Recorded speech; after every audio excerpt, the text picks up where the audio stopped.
Welcome to Spotlight Gulf Coast, a weekly showcase of people and events across South Mississippi. Sponsored by the IP Casino Resort and Spa, Mississippi Power Company, Gulf Sales and Supply, and Butch Oustalet Autoplex.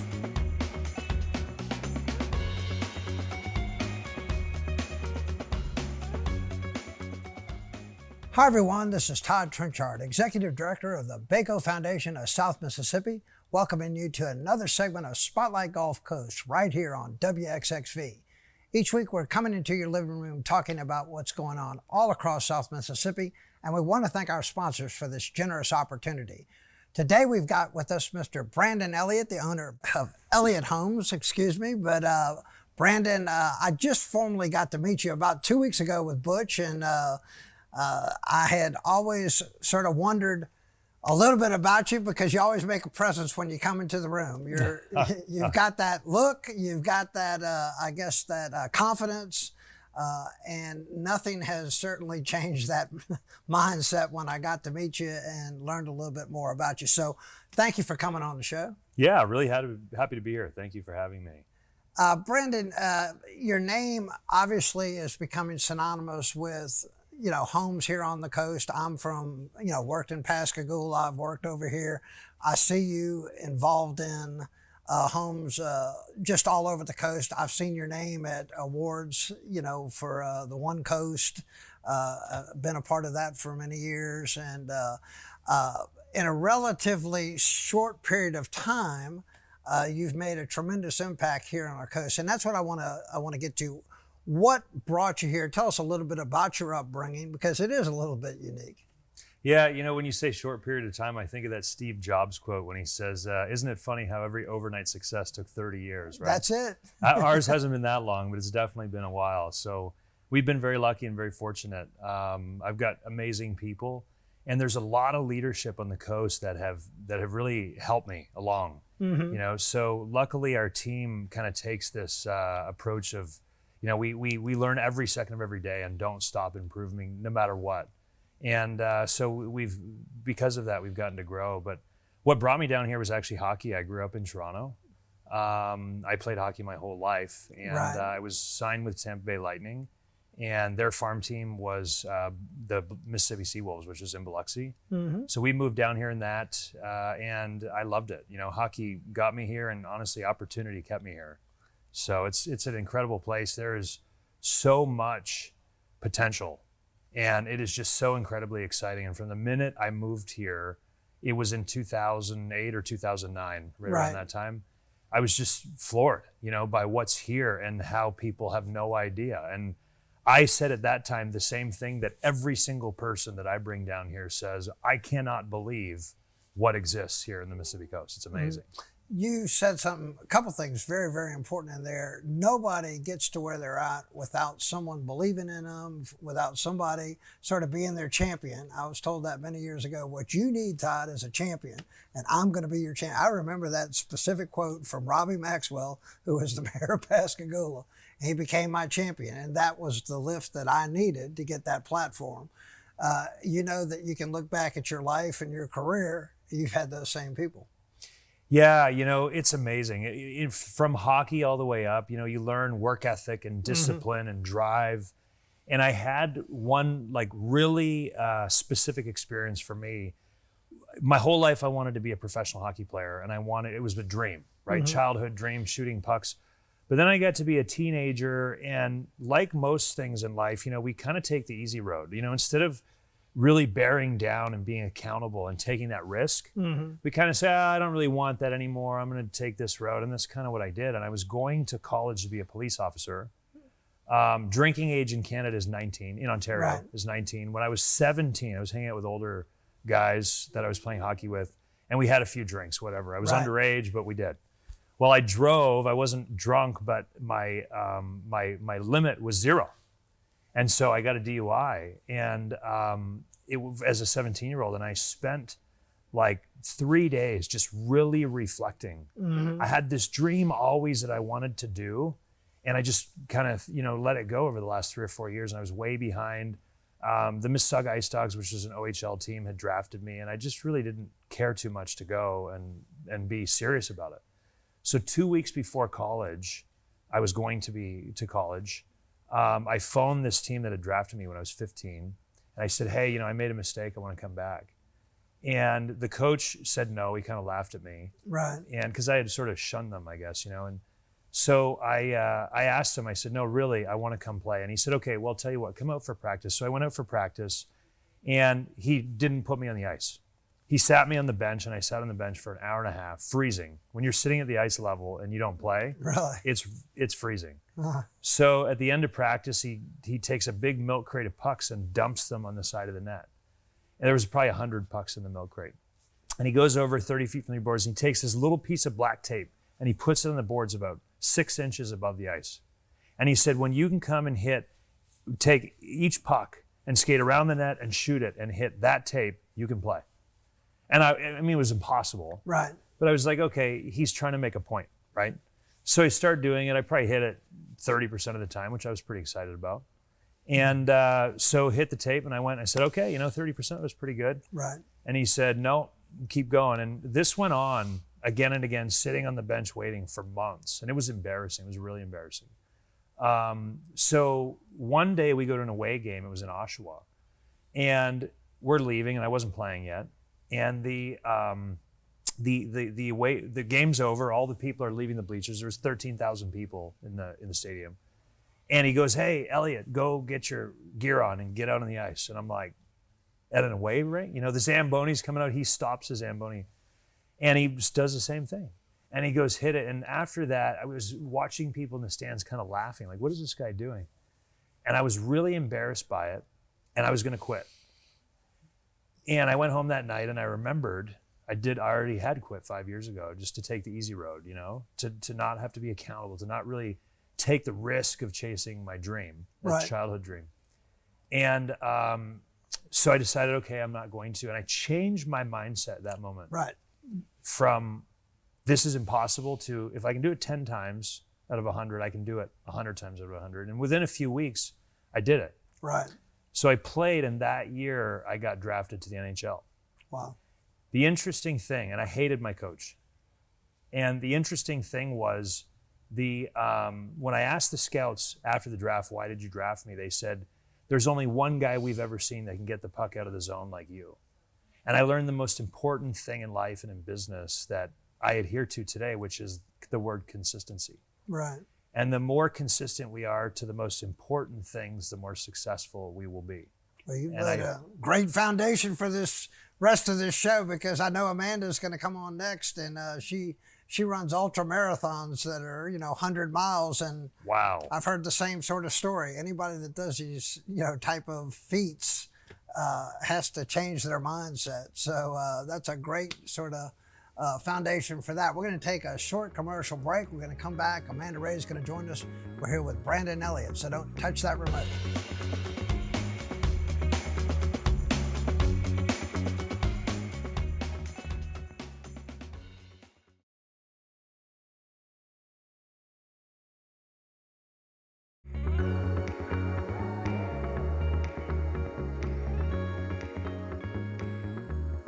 Welcome back, everyone. We're joined by Amanda Ray. And Amanda, I know you were listening just a minute ago. We're talking about Brandon, and Brandon was telling us a little bit of those things that sort of had, I guess, formed his, foundation. And I know we have talked about this over and over again, that same sort of mindset. Oh, yeah. Once you accomplish something that seems impossible, it doesn't become impossible. Exactly. It starts opening up to what is possible. Exactly. I really enjoyed listening to you. I can definitely relate to everything you said, especially with my running.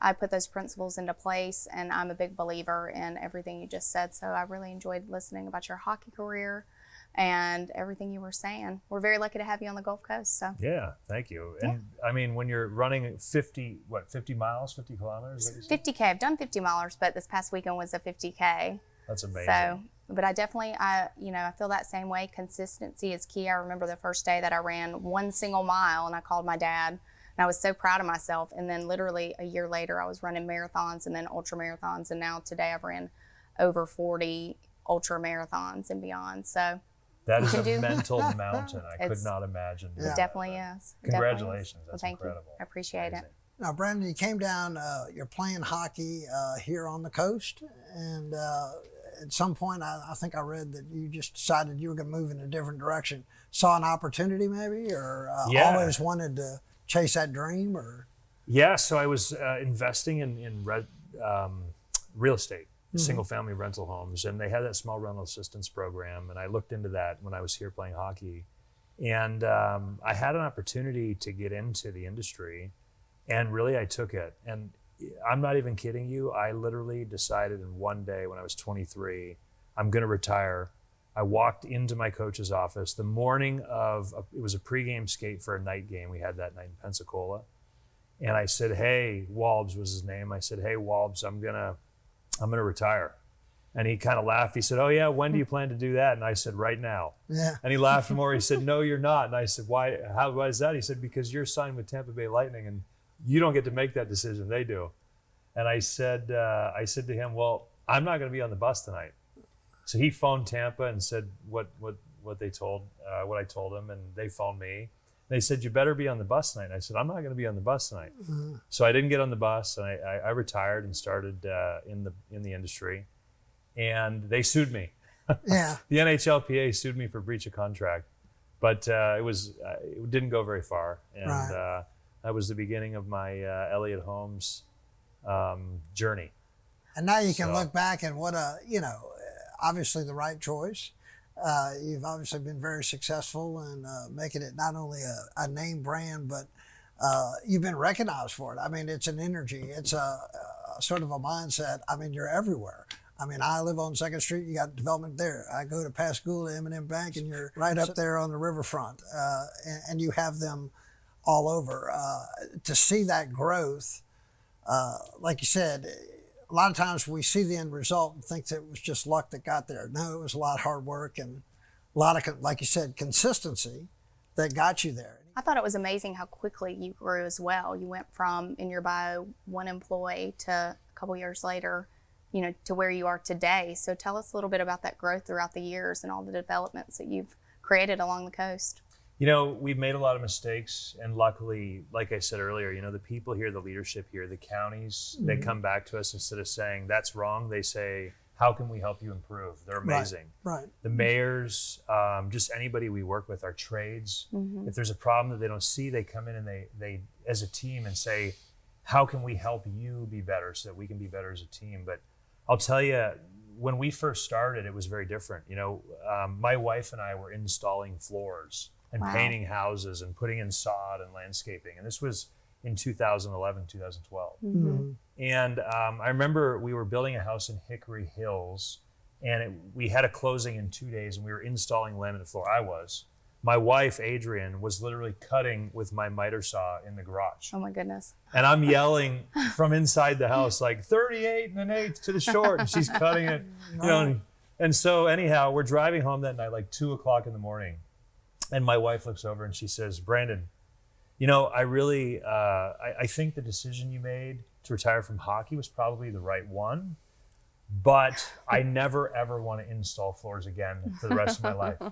So we had to make the hardest decision in business to actually learn how to be a business owner. Right. And, that's where a lot of people fail, because it's a big jump, it's a big risk. And I had to change my mindset from understanding, bricks and sticks and point loads and how to install flooring and trim, to how to be a leader and how to read financials and how to get bank financing and that sort of thing.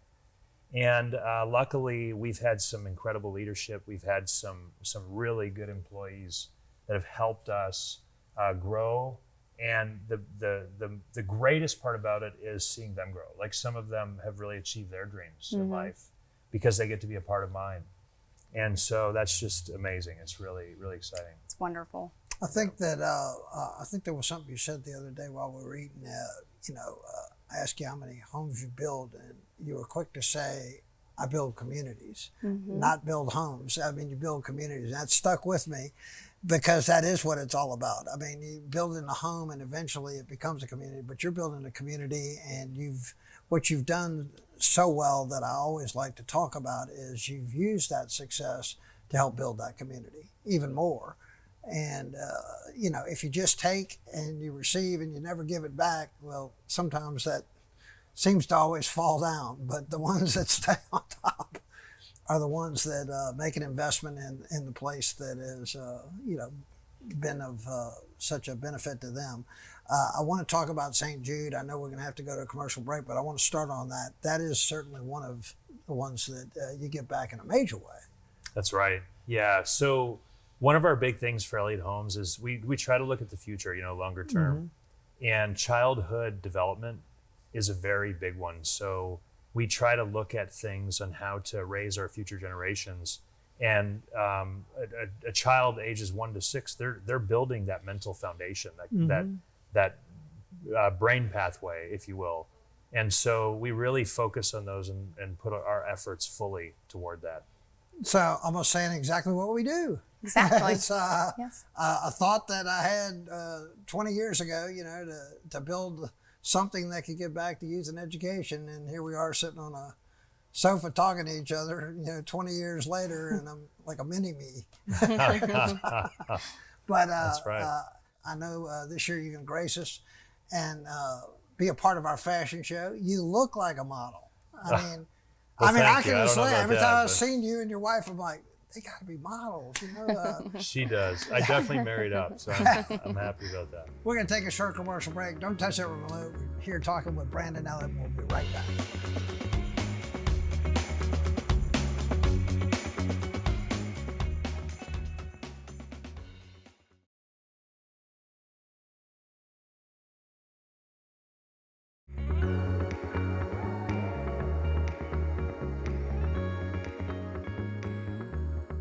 Welcome back, everyone. We're talking with Brandon Elliott and Amanda Ray. And Brandon, we were talking about some of the ways of giving back. St. Jude, obviously, home giveaway has caught on all over the country. And I was reading those statistics and stuff. And I did not realize that you've been building those homes now for the last several years, and quite a bit of money there for what was probably at one time, we can give back a little bit. Well, $5 million is not a lot.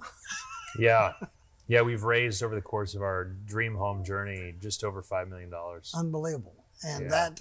that in itself speaks volumes, but I know you're not going to stop there. Oh, not even close. So, Yeah, we've got some big ambitions. There's so much opportunity in the coast here as a whole. It's actually incredible, and we certainly want to play our part. Our purpose as a company is creating a place where life gets better. It's also mine as a person, right. and it goes to show the difference today. There's no such thing as a career anymore. There's no work-life balance anymore. It's work-life harmony now. And so I try to align the purpose of why we do things with the individuals that are within Elliott Homes. And so giving back is one of those things. Right. When you're a part of a contribution or a part of something that's bigger than yourself, it gives people meaning, it gives them motivation. Right. And they start to make decisions from their heart rather than from their pocketbook. And I think as a coast, we're seeing some pretty incredible things right now happen down here with different individuals and leadership. And I am just so excited to be a small part of that. I mean, it's just amazing when you meet people like you, and I've seen this over and over again, where this community is filled with people that have that passion, and they maybe sometimes just need that platform and they'll shine. And we've got some incredible opportunities here, and the best is yet to come. It's not only yet to come, we're going to be a part of it. I also want to thank you for meeting us for lunch. Butch is a very dear friend of mine, and obviously a good friend of yours, and he spoke so highly of you, and he said, we have got to, last year he called you up, asked you for some money, you did it, and I never got a chance to meet you. This year I said, don't ask him for money, I just need to meet the guy. And I'm glad I did that, because again, you meet somebody with similar mindset that, there is so much more that we can do. And this year we ask you, put you on the spot to become a model in our fashion show. And, again, it may not be our comfort zone, but if you can get me dressed up as in James Bond with the white jacket on, anybody can do it and have fun with it. But it's not about that. It's not about the models. It's about raising awareness and monies for our community. So you'll do your part, and you'll do very well with it. So my heart's just started beating, and I think I'm sweating right now, but we're certainly excited to help out. So Well, you guys do some incredible things, and we definitely want to be a part of it. So there's a lot of great organizations here in South Mississippi, and again, we've all lived in different places. I've never seen anything like this. I mean, to where, communities actually come together, and like you said, business leaders will help the competition go to the next level, because indirectly it helps them go to the next level. And the smart ones know that. I've learned from some of the top people on the coast, and they don't look at anybody as competition. They look at it as an opportunity to learn from them. And those are the ones that are the giants that hopefully one day, if we live long enough, we'll be like. But I know you would think the same thing. You could have probably lived anywhere you wanted to. Well, as a coach today, I think I saw this when I retired from hockey in a small way. I didn't really understand it because wasn't business minded at all. But today, statistically, if you look at what we face today as a coach, the lower three counties, there's 67 million baby boomers ready to retire. They're in the next 5 years are all over the age of 65, or by 2025, they're all over the age of 65. There's 36 million people today that are work from home in the workforce. Mm-hmm. So today there's 110 million people, give or take a couple thousand, I'm sure, that are actually priced out of their home. We are facing an affordability crisis as a nation with inflation and with interest rates, with home prices and everything. And the Mississippi coast today, without making any changes, doing nothing, is the solution to it. Mm-hmm. All we have to do, as I said before, is let people know we're here. Right. Because most people don't even know what we have. And the city of Biloxi, Mayor Fofo Gilich said this in an article the other day beautifully. He was talking about the casinos, and he said, we're not trying to be Vegas. We're trying to be exactly what we are. Right. And the things that we have, and the culture that we have, and the amenities that we have, and the experience of the Mississippi coast it's a stage right now as a perfect solution for 110 million people in the nation. Yeah. And the question is, how many are going to move here? And I think it's going to be a lot. Yeah, I know some people that are very, very high on the future. Some of the older, established leaders, I talk about Roy Anderson, Bobby Mandel. I mean, they're always talking very positive because they can see this all starting to come together and how it's starting to take shape. And I actually was talking to Fofo the other night, same thing. Ashley Edwards was just giving Rotary presentation last week and said the exact same thing that you said. Yeah. And you see these young leaders that are, again, I'm sort of astounded at their skill set, because it's like, wow, I never had anything like this. The opportunities that are coming are just unlimited for this location. And you're going to certainly be a major part of it. Like I said, I know you are, Amanda. I mean, again, this is a blessing for me. To be in this position where I'm actually able to, meet and work with people like y'all. I remember meeting Ivan Spinner the first time I met Ivan. I was like, what?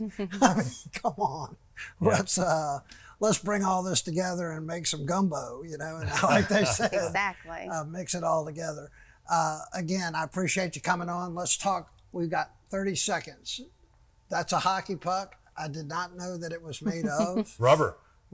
Yeah, and hockey is coming back to the coast. I had nothing to do with it. Everybody asked me, but it's exciting. And when that thing flies through the air and it hits you in the head, it hurts. In the teeth, you get fake ones. Yeah. Yeah. So it looks like it's nothing, but that thing is coming at you about 100 miles an hour. Yeah. Yeah. Well, yeah. So, and it doesn't tickle when you get hit with it. I can tell you that much. Maybe we can find a prop and he can shoot one into the audience at the fashion show. That's right. Thank you so much for coming on. Appreciate it. Thanks for having me. Thank you. Thanks. We appreciate everybody's support of the Baco Foundation of South Mississippi. Until next time, this is Todd Trenchard saying so long and may God bless.